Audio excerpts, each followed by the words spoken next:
From the Whiskey Tangent Studios in Marlton, New Jersey, this is Whiskey Tangent News.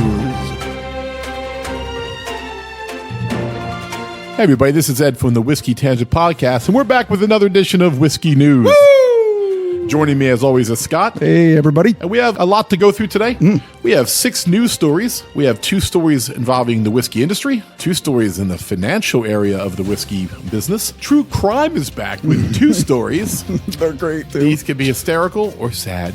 We'll go over 13 new whiskeys that you can buy this month. And then, of course, what's coming up for the rest of season 12. And we're entering a very fun time of the year for the podcast. We are. And now I'm going to turn over to Scott, who's going to take us through the news. All right, so it is February 2025, and here's all the news that's fit to drink. In industry news, our first story from Distillery Trail, Jack Daniel's Rickhouse collapses. I know. Wow, tragic. I saw those pictures. Jack Daniel's Distillery in Lynchburg, Tennessee has reported a partial collapse of one of their whiskey warehouses. Fortunately, there were no people inside the warehouse at the time of the collapse and no injuries occurred. Jack Daniel's press release read, "We are working to conduct a full assessment of the damage at this time, but believe no more than 15% of the barrels inside the house were impacted. All affected whiskey has been contained, and we are working with all appropriate government agencies as we remediate this incident." The structure known as Barrel House 215 was built in the late 1960s and had the capacity to hold approximately 19,000 barrels of maturing Jack Daniel's Tennessee whiskey. Distillery operations and tours are running as normal. On a side note, Jack Daniel's marketing team is getting ready to drop Jack Daniel's collapsed warehouse Tennessee whiskey with an expected release date later this month. Nah, just kidding. I was going to say, what? Well, kind of. It wouldn't be the first time a distillery has done that with similar disasters, but seriously, we're just happy that no one was hurt. Yeah, I was in a liquor store one time and someone offered me, I can't remember which distillery it was, but it was a distillery that collapsed and they left the barrels laying in the wreckage, basically. They just kind of like yellow taped the whole area off for like a 6-month period. So the barrels were exposed to the outside and then they ended up saving the ones they could that were intact and bottling them. And some of those bottles went for $1,500. Yeah, Blue Note did some of those. Their Uncut is actually from a collapsed barrel Rickhouse. Ozar? I can't remember. It started with an O, and they sourced those barrels and made whiskey out of them. And to put things in perspective, 19,000 barrels. If it's a traditional whiskey barrel, which weighs around 530 pounds, that we found out on our trip to Kentucky, that's what the average one was weighing, distillery to distillery. Yeah. Some were smaller, but that was the average. 19,000, that's 10 million pounds of whiskey that has to be held up in a rickhouse. So you get one upper rafter or whatever go, then those fall down and, you know. Or one support beam that's weakened and you could lose the whole warehouse. Yeah, so if you lose one section of one floor, and I think that's what happened because it seems like it fell straight down. Yeah. Because in the picture, there was completely intact rickhouse racks on one side. Yeah. The roof had caved in, I noticed. That was the weird part. But I would have loved to see a video of that. Yeah. I didn't think it would impact the price or anything. I looked very, like I said, one rickhouse and only part of it. Yep. So I'm sure it's fine for Jack Daniels. It's a lesson learned, and what it really means is that they should go and check the stability of their rickhouses. For sure. And I think that's where they're going to spend their time. And I'm sure they will do that. I remember standing in some of the rickhouses that we were in and just feeling the weight of the barrels on top of you. I mean, I've looked up several times just going, wow, there's so much whiskey in here. So some of them don't look that sturdy. I'm not going to lie. They don't. Some look old. And they were. Smell old and are dusty. Yep. And you're looking up at the 7 stories of whiskey, knowing how heavy they are, and just thinking it wouldn't take a lot for a chain reaction to cause mayhem. And that's why Jack Daniels talked about the remediation, meaning the lost whiskey that went into the ground and maybe the groundwater. Yeah. But like we saw at both Heaven Hill and Willett and also at Bardstown Bourbon Company. And of course, Lux Row. There are built-in trenches and stuff to divert whiskey away from water. And the 1996 fire did reshape the way they approached their safety. Exactly. Not to mention mandating that all new rickhouses have to be at least, I think, 250 feet apart. Like, there's so much land there, and the houses are so far apart from each other, and you wonder why. And then they tell you, oh, okay, that's a good reason. Yeah, that's right. So the second story I have in industry news is from Inside Hook. This one simple trick to thwart whiskey flippers may become law in Ohio. Last summer, Ohio State Senator Bill DeMora was in a Kroger store to buy liquor alongside other bourbon aficionados after the state liquor agency sent out a notice that a limited Elmer T. Lee and Blanton specialty releases would be made available for purchase. While talking to people in line, they complained about why the notices were necessary in the first place, which was to give ordinary whiskey drinkers a fair shot versus so-called flippers who illegally resell bottles on the secondary market at drastically inflated prices. But then one person in line suggested that a simple way to stop flippers would be to require liquor stores to crack open the bottles as they're being sold. And so late last month, DeMora introduced Ohio Senate Bill 320, which would do exactly that. The bill also includes measures to make it easier for Ohioans to obtain limited releases, including display cases that randomly unlock so insiders won't have advance warning, as well as requiring customers to sign paperwork so if any allocated bottles are found having been sold in the secondary, those who bought them originally could be fined. However, Liz Pernott, head spirits instructor for the Napa Valley Wine Academy, predicted that such a law wouldn't do anything but make people mad. She asked how someone buying a high-end bottle of bourbon as a gift for someone else would be able to explain why the bottle was already open. Also, as a Democrat-sponsored bill in a Republican-controlled legislature, it faces an uphill battle, but DeMora is confident that there are enough spirit lovers across the aisle to get it passed sometime in the upcoming legislative session. Well, I really hate hoarders and flippers.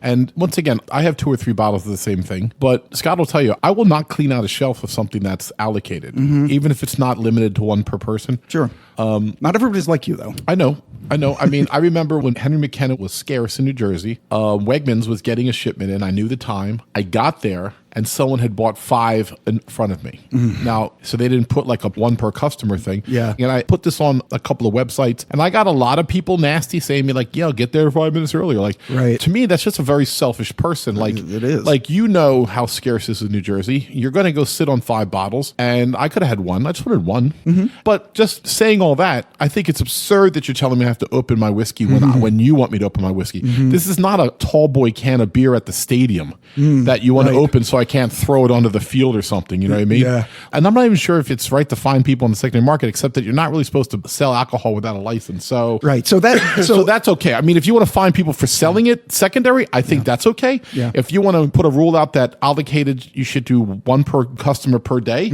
I'm okay with that. But opening the bottle, I just feel like you're invading someone's personal use of the bottle. Right. I agree with you. I think opening the bottle is a step too far, but those other ones, the cabinets that randomly unlock, I thought that was a great idea. I don't know why. I just think it's really cool. It's like if it happens to be open, you get one. And if not, then you don't. It's like a random lottery thing. Wow. I don't think I understood when you're reading what that meant. So I understand what she meant. Like, got it. You're walking down that thing and it clicks and swings open and like it stays open until someone pulls. Or there's like a green light that says it's open now, but if it's red, you're shit out of luck. If you pull one out, it slams shut. Yeah. And the signing the paperwork, I think that could be enforceable too. It's like you're promising not to sell this, and if it's found, you'll get fined. Right. It's not like a bicycle. This is a regulated product. Yeah. Like I can't make my own alcohol and sell it. Right.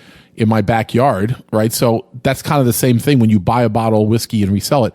People do all the time, but it's kind of like you're not allowed to take liquor over state line. But I mean, we brought bottles back from Kentucky, but we weren't shipping them back for resale. So people come over the bridge from Pennsylvania to New Jersey because Pennsylvania are state controlled, and we have public liquor stores and I think better selections. Yeah, absolutely, we do. So if you wanted to sit at the base of one of the bridges and just start randomly pulling people over and looking in their trunk, I mean, you could. I mean. But I really think the spirit is not to buy cheaper whiskey in one state and then come sell them in your state. And I think the liquor stores that are over the border or just over the border know that people are doing that. And, they could check out IDs and they could see, if they have Pennsylvania IDs. And they could also limit sale to Pennsylvanians or what we were talking about before, limit per customer. Most of the liquor stores around me do have 1 per customer for stuff like that. They do, especially now. Like a few years ago they didn't, but now I think everybody's sort of caught on to the once again, right. So 6 people will be able to get it instead of 1, but it's still 6 people. Yeah. And extrapolate that over every liquor store, and now you have a much better chance of scoring a bottle. Right. And they know they're going to sell it anyway. So they don't have to sell it all to one person like, it's not going to sell. Exactly. Yeah. All right. So that is the end of industry news. Now we're into financial.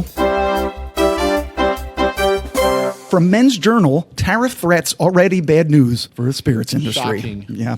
Last month, Donald Trump announced a 25% blanket tariff against Mexico and Canada, setting off major alarms for an industry already facing shrinking demand for the record 14.3 million whiskey barrels aging in rickhouses today, which itself has caused some producers like MGP to slash production and others like Brown-Forman to lay off 12% of their global workforce. Add in the fact that 1, Canada and Mexico are the second and third largest export markets for U.S. spirits, and 2, their imports accounted for over a combined $8.8 billion worth of tequila, mezcal, and Canadian whiskey sold in 2023. So when the tariffs were announced, retaliation came swiftly, as the Liquor Control Board of Ontario proactively removed American alcohol brands from shelves, with 9 of 10 Canadian provinces following suit before a month-long delay was announced. Even so, stock prices and valuations of large liquor conglomerates have already happened, with Diageo, who sees 45% of its U.S. sales from Mexican and Canadian brands, dipping 15%. But it's the smaller producers who face even greater risks. Said Marjorie Lerman, CEO of American Craft Spirits Association, this is yet another blow to our small manufacturers who are already operating in a deeply challenging marketplace. Placing tariffs on imported goods will strip U.S. manufacturers of shelf space, increase production costs, and hinder the development of relationships abroad. And this isn't just conjecture. During the first Trump administration, a trade war ensued between the United States and both the UK and the EU, with the Kentucky Distillers Association reporting a loss of $600 million in sales between 2018 and 2020 as a result. Meanwhile, if a 25% tariff on Mexico and Canada becomes permanent, the Distilled Spirits Council of the United States projects the potential loss of 31,000 U.S. jobs across the distilling industry, as well as in sectors such as farming and hospitality. And with 9 of the best-selling Canadian whiskeys in the U.S. being owned by American companies, this is really a tariff on American industry and will end up hurting more Americans than Canadians. Well, duh. It sounds like somebody doesn't know what tariffs mean. I mean, it's unbelievable to me that we attack our best trading partners.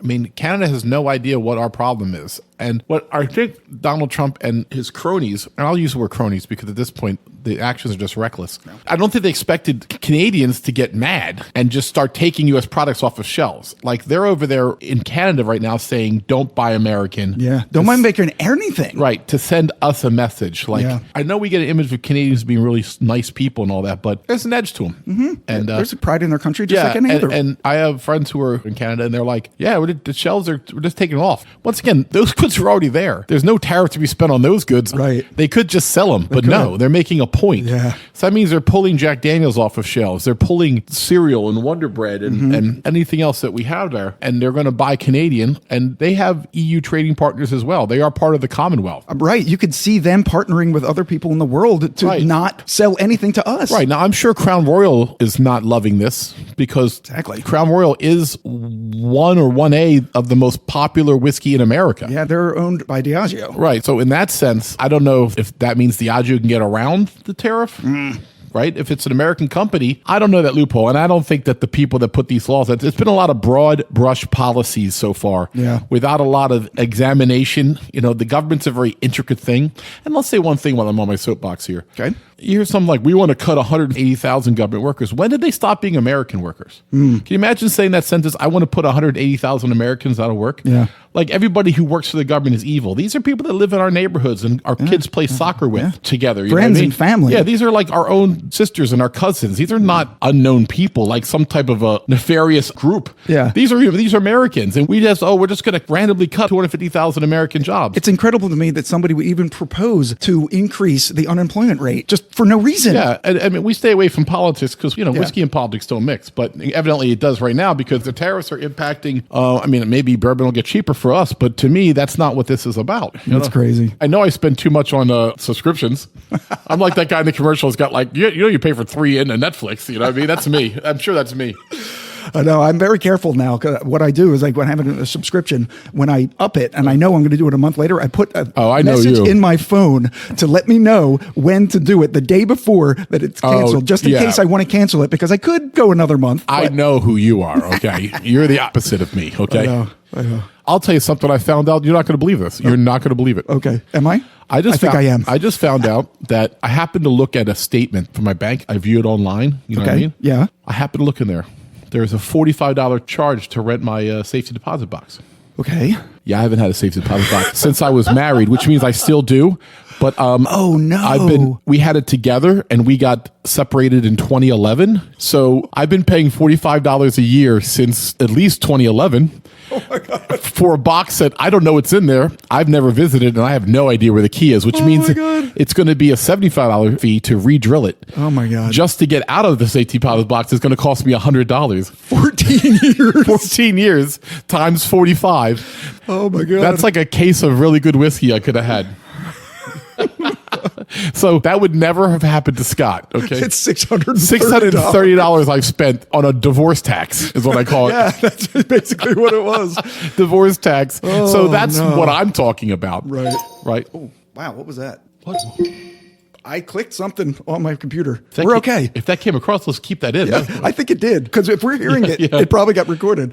Oh, all right. God. Okay, that's telling us to move on, is what we're telling us. All right, yeah, we have a lot to do today. Yeah, all right. So the second story in financial news from Men's Journal, niche whiskey brands are floundering, but why?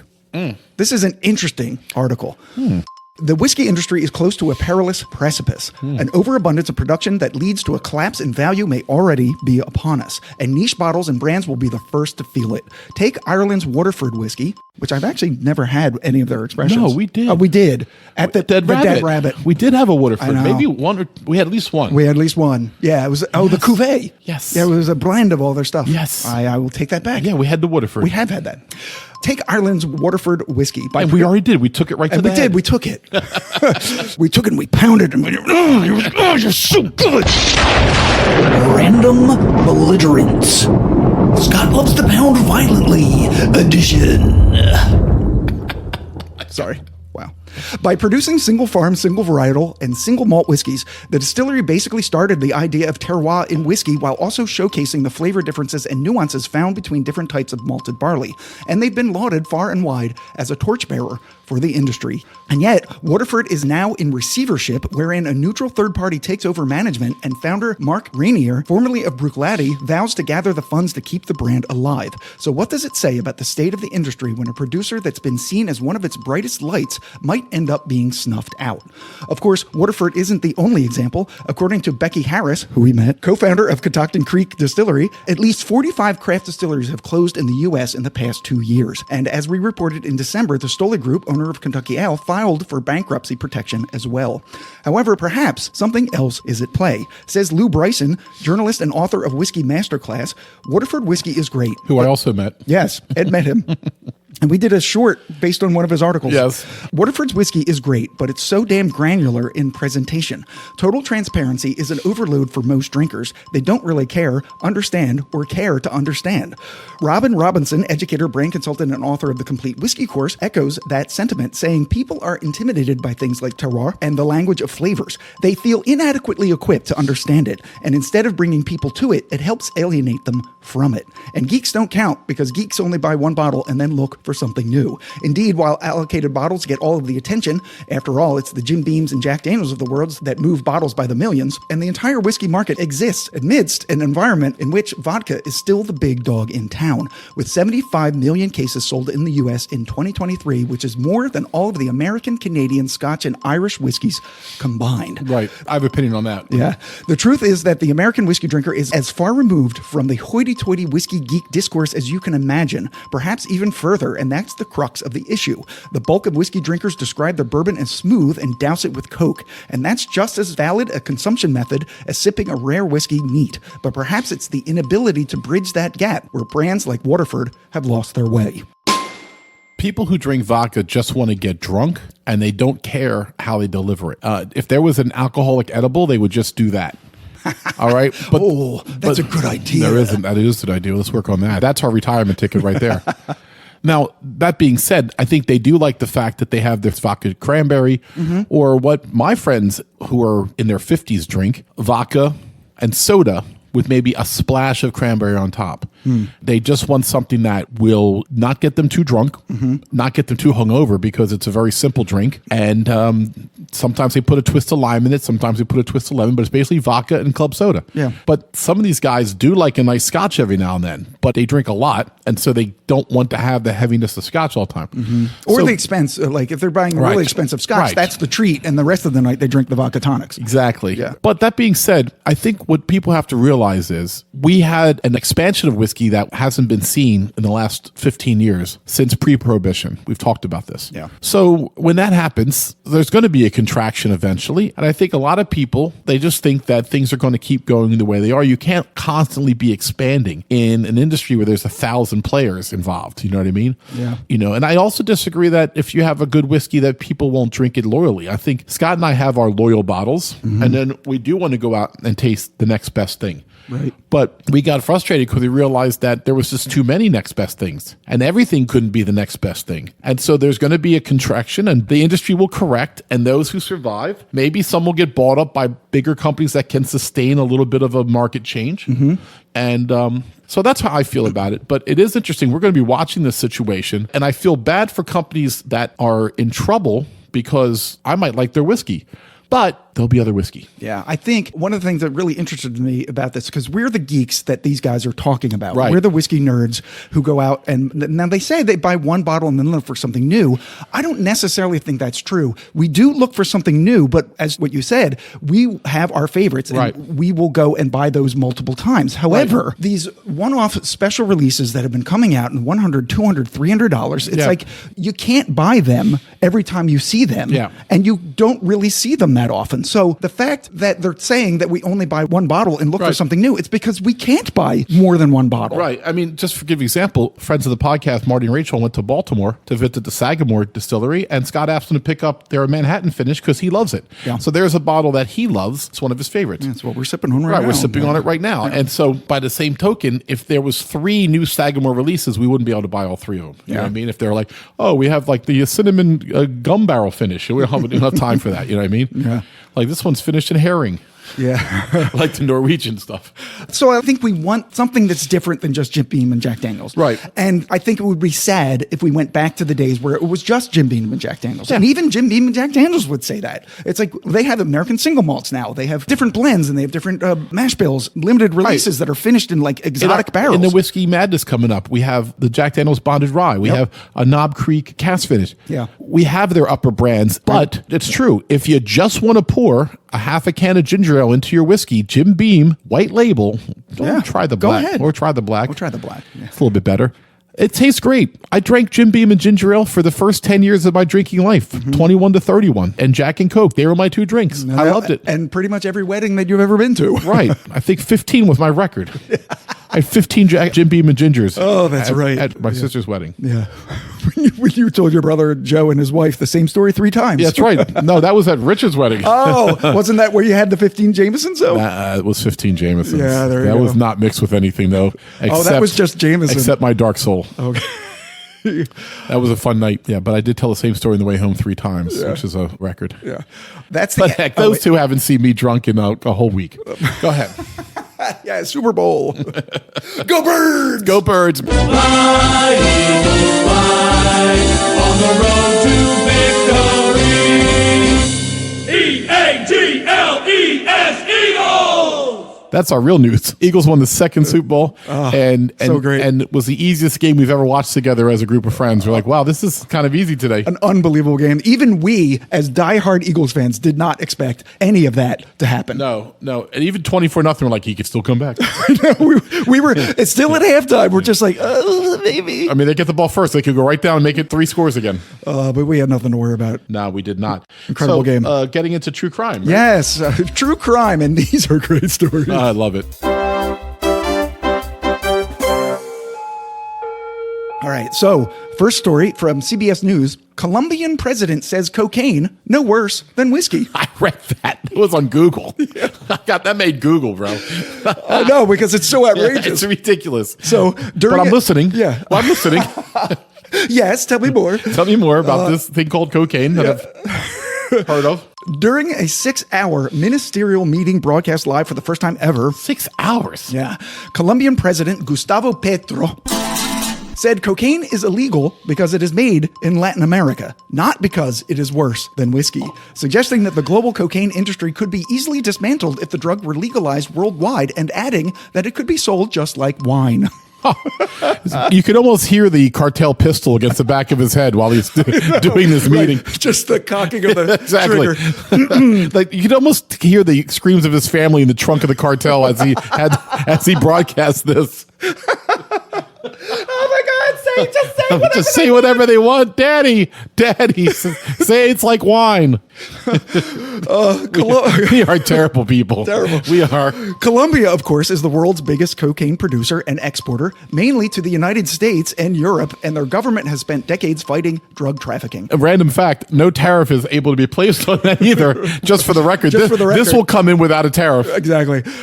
In fact, since coming to power in 2022, Petro has attempted to make peace with all of the armed groups that are fueled by drug trafficking in hopes of ending 60 years of conflict. According to the UN Office on Drugs and Crime, cocaine produced in Colombia reached a record high in 2023, jumping 53% to an estimated 2,600 tons. You wouldn't think they had that much to go up after all these years of making. I know. Of all the cocaine movies we've watched in our lives based in Colombia. 53% in a year? Yeah. Jesus. Yeah. No wonder he wants to sell it legally. He's got it stacked all over the country. It's just stacked up in like bus depots. Seriously, just in the corner of your house is a bale here, a kilo there. Everybody's house has at least 4 kilos. Yeah, seriously. That whole speech sounds like he was. I know. They literally had under duress. He had his family in an undisclosed location. All right, so the second, and this is hilarious. Now, so when I do the news, I compile it the week before, and the last time we did the news was the end of December. Compile it like the second or third week, so we could record it with the Christmas episode and the Bourbon Times Rye. So I missed this because it's Christmas related. Right. Here it is. Lawandcrime.com. Produce throwing menace pours whiskey into holy water on Christmas Eve. Oh my God. Produce throwing menace. Yeah, just the headline alone. Thomas Campbell Bowling von Getz, 56. Say that name again. It's impressive. Thomas Campbell Bowling von Getz, Okay. 56, of Leonardtown, Maryland, was taken into custody on December 24th after incidents at 2 local churches. The first took place at Holy Angels Church during a 5 p.m. service, during which police said that von Getz approached the altar and dropped an onion in the aisle, disrupting the service. Looking for a dirty martini, I guess. Yeah. Then, after he was escorted outside by someone in attendance, he allegedly assaulted them by throwing tangerines. This sounds like a good band name. Throwing tangerines this Friday night at the TLA. But von Getz's alleged reign of holiday terror did not end there. No. Nay. During a midnight mass service at St. Francis Xavier, von Getz allegedly interrupted services again when he poured whiskey into the holy water and threatened to harm parishioners. Police stated that von Getz was once again escorted out of the building, but once outside, he allegedly tried to assault them with his whiskey bottle. Parishioners detained him until deputies arrived, at which point they took him to MedStar St. Mary's Hospital to be evaluated. Although the sheriff's office did not disclose what came of that evaluation, von Getz was arrested on December 26th and charged with several offenses: disturbing the peace, disorderly conduct, second-degree assault, defacing religious property, obstructing religious exercise, and threats of mass violence. He is currently being held at a detention center until his first court date. And quietly, the holy water boiled. It just bubbled over. No one noticed. No one noticed the battle going on between. God will have his revenge. Between the devil's syrup and the holy water. I'm just reading this. It's amazing. He threw produce at people. Right, that's and a crime. poured whiskey in holy water. I didn't know that was a crime. I suspected it was, but well, I guess it's assault at some point. It's assault. Yeah, not with a deadly weapon. Right. No. Disturbing the peace and disorderly conduct. That's what that was. Yeah. Second-degree assault was the whiskey bottle. Trying to hit him with a whiskey bottle. Right, absolutely. Right. Yeah, that's fair. Defacing religious property was the holy water. Sure, right? Sure. Pouring whiskey and obstructing a religious exercise, like he. Yeah. He should have put his penis in there. That would have been much more upsetting, I think. If I was in the congregation, that would have upset me even more than the whiskey. Right, because if you pour whiskey in holy water, I'm going up for communion. Right. At that point, it's just a highball. If you put your penis in it, I'm going to think twice. Exactly. At that now, I'm done with the holy water. You know what I mean? Or am I? Oh. No, seriously. Yeah, exactly. Right, it's just whiskey and water. Right. And I don't know, I've never mixed whiskey with holy water, but I imagine it helps you out a little bit. Yeah, it's a religious experience. I woke up without a hangover again. It's crazy. What if that was the answer? Exactly. What if that was the answer? What if that was the answer? We should get these little droppers of distilled water blessed by a priest. Right. Exactly. Exactly. All right. So the next thing we do on the podcast is all the new whiskeys you can buy this month. There's 13 of them. I'll try to get through them as quickly as possible. All right, so the first one we have is called All Nations Kentucky Straight Bourbon. Garrett County Distilling is relaunching its key whiskey brand, All Nations, which was first launched in 2019 before it had even secured a distillery. A story we actually covered in a news item last February. The name All Nations refers to Garrett County being the birthplace of Carrie Nation, one of the most famous figures of the Prohibition era. What a bitch. Known for her hatchet. Am I right? Yeah. I don't know. I think she's kind of awesome. I know, but if it was your saloon, she would have been a bitch. Yeah. Known for her hatchet-wielding attacks, many bar owners at the time hung signs in their windows that read, "All Nations Welcome, except Carrie." It's 96 proof, 5 to 7 years aged, 3 different mash bills, which I'm not going to go into. Light honey, caramel, rye spices, mild dry oak, and black tea. The MSRP is $40. I'd try it. Yeah, I would just try it because it's Carrie Nation. Yeah. And $40. Absolutely. And a blend of 3 whiskeys? Yeah. Yeah, I'll try it. Yeah. All right, so here's one that we haven't really talked about much on the podcast, but I thought this was really interesting. Law's Super Weeder Blend. Yeah, I've seen Law's. Okay. Yeah. For its 4th release in their aptly named Origin series, the Denver, Colorado craft distillery Law's has created a blend that marries their 4-grain bourbon with a new straight wheat whiskey. Back in 2013, the distilling team selected 28 barrels from then 2-year-old 4-grain bourbon, representing spirits from the first 16 runs ever conducted at the distillery, and mixed them in a stainless steel tank. After a few days, it was moved back into char number 3 barrels, tagged with the word Origins, and a few barrels were sold to their friends and family to provide the distillery with the funds necessary to build the burgeoning brand. However, each public Origins release now, including this one, contains at least some of the whiskey from the remaining unclaimed barrels. It's 121.6 proof. The age is 5 to 12 years. The mash is very complicated. I don't know if you want me to go through it. No. It's got 70% 4-grain and 30% wheat whiskey. Okay. That's good enough. That's good enough. Shortbread, orange marmalade, peanut brittle, glazed lemon cake, cinnamon, cardamom, and lightly roasted coffee. MSRP $130.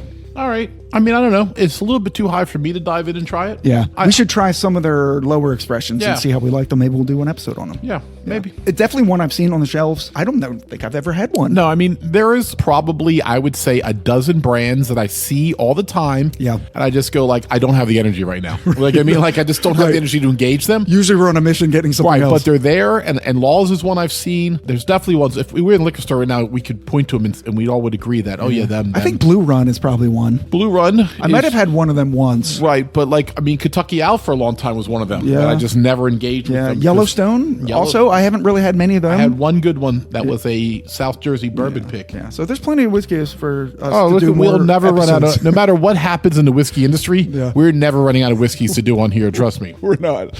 All right, so these next ones, I just thought it was a cool name. I don't know if these are good or not, but it's called the MaltyVerse. Oh, well, I love the name. They have new single barrel releases. So the MaltyVerse is a new project from the team behind whiskey brokerage house Barrel Global that's slated to be a series of limited edition single cask whiskeys sourced from distillers in the U.S. and Scotland. You can't get more whiskey nerdy than these guys. That's true. They don't seem scared. No. Each release will tie into a virtual comic series by illustrator Carl Harrison set 100 years into the future where whiskey is as rare as gold and villains conspire to steal it. Maybe they do know what's going on. No, exactly. Maybe they are fully aware of how bad it is out there. I know. I read that 100 years. You mean now? So there are currently 3 releases. One's called No Pressure Single Barrel Bourbon. It's sourced from the MB Roland Distillery in Kentucky. It's 96 proof, 5 years aged, 78% corn, 17% rye, 5% malted barley, caramel, orange zest, vanilla, chocolate, applewood, cinnamon. MSRP is $90. These aren't cheap. None of these are cheap. That's the cheapest one. All right. Next one is called A Wreck in Kentucky Single Barrel Bourbon. This is from the Green River Distillery in Kentucky. 96 proof, 6 years aged, 75% corn, 21% rye, 4% malted barley, honey, lemon peel, toffee oak, and grains. MSRP is $110. Which is interesting because Green River is usually very affordable. Yeah. But I mean, once again, 110 is not crazy. Do we know how many bottles are coming out here? I don't. It says limited release. Right. And it's single barrels. Each bottle means it comes from one barrel. It's a lot of work. It certainly doesn't have to be $110 though. So yeah, so it's probably not a lot of bottles. But if I could catch a flight of these somewhere, oh yeah, I would do that. Yeah. Go ahead. And the last one is Agent W in the Secret Auction Single Cask Single Grain Scotch from the Cambus Distillery that was shuttered in 1993. So this is 96 proof, 30 years aged Scotch in an ex-sherry cask. The mash is not disclosed because single grain means from a single distillery, but different grains than just malted barley. It could be corn, it could be rye. But they said it's a extra Scotch, stuff. though. It's a Scotch. Okay. Yeah. Luxurious and smooth mouth coating of winter spices, cardamom, dark fruits, coffee, and the MSRP is $400. Well, it's 30 years old. I mean, once again, that's not for us. You know, if they would want us to send us a sample, we would talk about it, but we're not their target audience for that, you know? No, a 30-year-old Scotch single bottling from a company we've never heard of. Like, I don't know. Yeah, I mean, good for them. We're going to do the But side this is what we're talking about. Like, I can't be like, oh my God, I want to try that. Like, and there was a time in my life where I had a little bit of that, and Scott did a really good job of settling me down. It's kind of like, not me, of course, but for those people that watch internet porn, you know, when the internet first came out, like, you couldn't get enough of it. You're like, oh my God, I have to look at the next picture. Yeah. And then you realize you'll never see them all. You know? Right. And then too much. You realize that when you come back on, there'll still be new stuff there. So it's kind of like how whiskey is for me now. Yeah. You know, because I never ever looked at porn, but whatever. For whiskey, I realize that I am missing some stuff that I would like. I can't have it all. Yeah. Like, I can't chase it all. It's exhausting and expensive. And so, you know, we just kind of maneuver through our journey on the whiskey world. And we have a lot of good people that send us whiskeys, and we buy a lot of whiskey. It's our hobby. And we enjoy it. And we know a lot of people who have a lot of whiskey, and they recommend whiskeys. And so we're like all full up. Doug has been begging us to come drink 15 whiskeys that we've never had before at his house. I know. He was just listing them. I'm like, oh my God. I mean, he has everything. He has everything, and then another bottle that he may give to his friend. Right. But not us. No, I'm just kidding. He lets us drink anything we want. He's a very generous person. Anything, yeah. All right, the next one we have is Old Forester 1910 Extra Old Bourbon. Returning to shelves after nearly 3-year hiatus, 1910 Extra Old is part of Old Forester's 117 series, named after the address of their original location next door to their current location in Louisville, which we walked by. Because it has JTS Brown on the mantle. Yes, right. So this whiskey consists of their 1910 Old Fine whiskey, which we just featured on episode 79 about our trip. Yep. A bourbon that's already fully matured, then rebarreled into new, lightly toasted and heavily charred barrels. So then what this does is it ages it for an additional 18 months in a third barrel that's also lightly toasted and heavily charred. And we saw them make the barrels there. Yeah, right. Right there at that location, they make their own barrels right there. Yeah. That was probably one of the coolest things I saw on the trip. It was cool. Actually taking a barrel, banding it together, and then charring it. I mean, because of fire. God, fire was amazing. Fire. I am Cornholio. You need TP for my bunghole. I see you like fire. I like fire too. Fire is so good, Beavis. Oh my God. We've gone off the rails. Does anybody even know who Beavis and Butthead anymore? Yeah, right. The people do. Whatever. 93 proof, at least 4 years age, 72% corn, 18% rye, 10% malted barley, baking spices, barrel charred, dark chocolate cheesecake, dates, figs, dried cherries, leather, and coffee. MSRP $65. That's not bad. I would definitely get that. We will get that. That seems very cheap for them because their 1924 came out just to be unnecessarily expensive. Yeah, like $130 or something. Like it could have been 90 and been in the ballpark because their 1920 is around 60, 65. Yeah. And that's all right. Yeah, their whiskey row series are all like 50 to 70. Right. Like in that range. And then you just jump one out for 130 because of what? Because it was 10 years old or something? I don't know. I think so. I mean, it was too much. Yeah. Penelope has 2 new whiskeys. The Penelope Weeded Bourbon is first.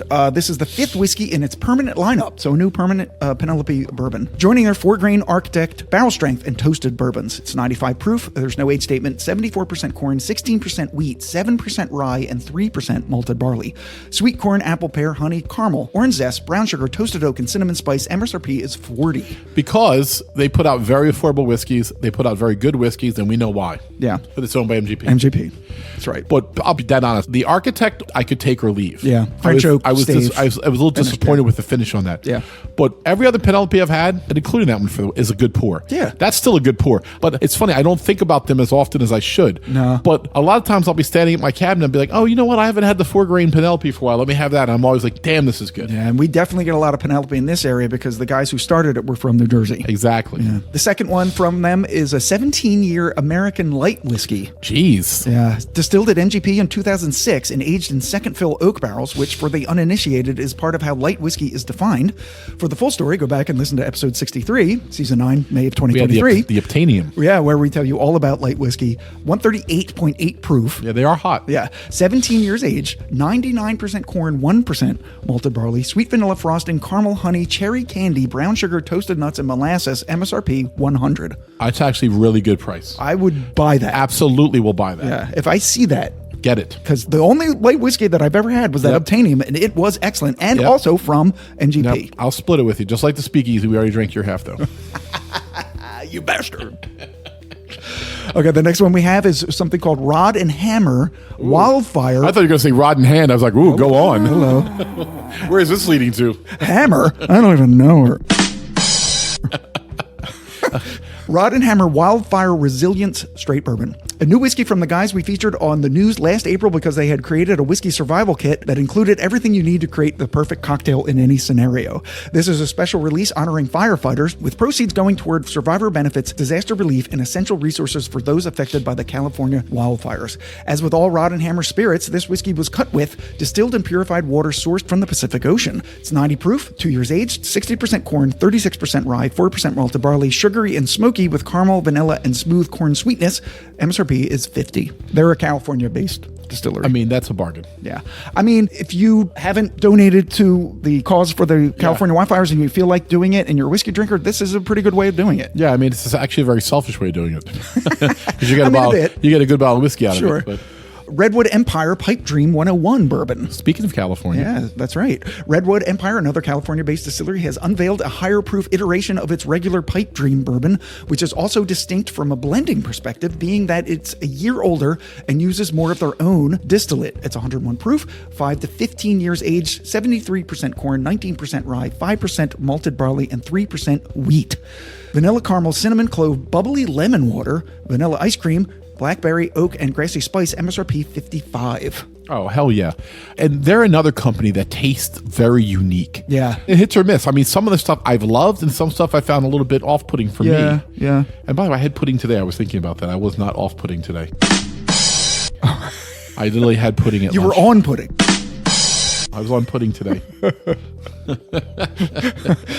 A new Stranahan's expression. Woo. Founders release American Single Malt. To celebrate American Single Malt finally becoming an official category, which we reported on in December, Stranahan's has released a single malt that starts as all Stranahan's whiskeys do, mashed and distilled from 100% malted barley and Rocky Mountain water. Mm-hmm. Although the majority of the blend is aged for 12 years in charred oak barrels, a small portion was finished for 1 to 4 years in barrels that previously aged blonde ale and bourbon. Interesting. 120 proof. Wow, that's hot for them. There's no age statement, obviously, because they have 1 to 4 years, but it ends up being between 1 and 12 years. 100% malted barley, amaretto, cherry cola, nutmeg, Nutella, cream soda, and clove. MSRP $200. All right, I mean, that's expensive, but that's a special bottle. Yeah. Can we make it a mission of ours to get in touch with the Stranahan guys and do an episode? Sure. I want to do a deep dive on them to celebrate single malt being its own category in American whiskey, and the fact that this is one of the first ones that really caught our eye. Yeah, and we do an American Single Malt episode, and we only did one expression of theirs on it, and we haven't done since. Right. I mean, we've talked about them a lot, and we counted them up at the Global Spirits Challenge. Yes. Came in top 4. Yeah. It was their sherry finished. Oh, okay. All right. The next one we have just 2 more. Whistle Pig Snout-to-Tail 10-year bourbon. All right. This is interesting. A decade after launching its flagship 10-year-old small batch rye, Vermont-based Whistle Pig has added a 10-year-old bourbon to its portfolio with the debut of Snout-to-Tail, which gets its name from the toasted barrels in which it rests. The barrels feature 2 different toasted heads, so the tops and bottoms of the barrels. The snout end has a Vermont oak medium toast, while the tail end boasts a Vermont oak smoked maplewood toast. The barrels are stored vertically to age, but during the final stage of maturation, a forklift flips the barrels 180 degrees from snout to tail, so the whiskey inside is exposed to both heads. It's 88 proof, 10 years aged. Mash is not disclosed, but they say that it's at least 80% corn, cornbread, honey sweetened butter, Jordan almonds, spiced cola, sweet peppermint, and toasted maple, apple, and hickory woods. MSRP is $90. All right, this doesn't sound crazy. 10-year, interesting. Nulu, we saw, was vertically storing their whiskey. Yeah. I wonder if they flipped theirs. I didn't even think about it. Probably not, because they don't have 2 different... Right, they don't have 2 different heads, but Whistle Pig always comes up with something strange. Yeah. Like, that's why I like to feature them on here, even though we don't buy these bottles. And the fact that they were strictly rye for the longest time. Yeah, right. They're getting into bourbons now. Yep. Yeah. And the last one we have is Woodford Reserve Double Oaked. Interesting. Yeah. First released in 2015, Double Oaked was something of a happy accident when master distiller Elizabeth McCall decided to take a few double oaked barrels containing 5 to 7-year-old bourbon already finished in toasted charred barrels for 6 to 12 months and just leave it in the barrel to see what would happen, finally settling on the extra flavors that developed by 24 months. Initially a limited annual distillery only release, Woodford has finally built up enough volume to offer Double Oaked nationwide. It's 90.4 proof, 7 to 9 years aged, 72% corn, 18% rye, 10% malted barley. should be $78 to $80. Vanilla, dark cherry, burnt caramel, toffee, brown sugar, subtle dry oak, mild barrel char, and a long-lasting white pepper spice. The MSRP is $200. Wow, they're freaking insane. So their double barrel is $65, right? And they're just leaving it for another year. They're leaving it for another year, and they're going to add $130 to it. Yep. Just enjoy it. Whoever wants to get that shit. Well, we were talking about the Old Forester 1924. It's Same like, thing. why? Why gouge us? And I think it's because it was its distillery-only release. It was very popular, Right. and it was priced high because of its popularity and its scarcity. But now that they have enough, they're still pricing it the same price. Right. Yep. Good. I mean, listen, I'm a big Woodford fan. I won't be trying that. You know, they have a really interesting, what is there? It's like 124 proof. It's like $115. I've wanted to do it, but I haven't pulled the trigger on it. I might one day. Is it that much better than the I regular mean, it is. Woodford? It's basically cast strength Woodford. Regular Woodford's $40. So now you're talking about this is 3 times the price. Maybe it is. Maybe it's worth it. I'm just saying, bothered me to the point where I just have yet to pull the trigger on it. And I'm a Woodford guy. I want to try it. Yeah, it's one of those where you have to try it before you pay that much money for it. You can't just buy it just because. It looks like a square bottle. Yep. It's not a Woodford bottle. Yeah, It's a and weird it says shape. the proof right on the bottle. Yeah, like that's the name of it. biggest thing. Yeah. I got to try it. All right, I'm going to go get it right now.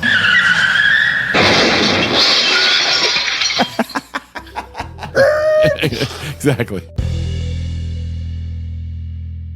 All right, so the next thing we do is what's coming up on the podcast. Well, it's to me, and for a lot of our followers, I know this is really the most fun month for the podcast. Yeah, so this will be the last news episode of season 12 because what's next is our 5-week-long tasting tournament, Whiskey Madness 2025. So next Friday will be February 28th. That's when we'll do the pregame show and wildcard rounds with Gabe and Anders. They should be here any minute. Going to record it tonight, so we got a lot of drinking to do tonight in round 1. That's right. So March 7th will be round 1, the first 2 brackets. March 14th will be round 2, the second 2 brackets. Of March 21st will be round 3, which is the bracket finals, or the quarterfinals if you wish. Then the 28th will be the final pour, the semifinals and finals. And the week after that is April 4th, and that will have our last call, Winter 2025, which is our recap of season 12. Yes. And that's it. That's it. And so this was a great episode of the news. Some really informative stories. Some great whiskeys out there for people. You know, they're talking about the whiskey nerds searching for stuff. We try to help you out.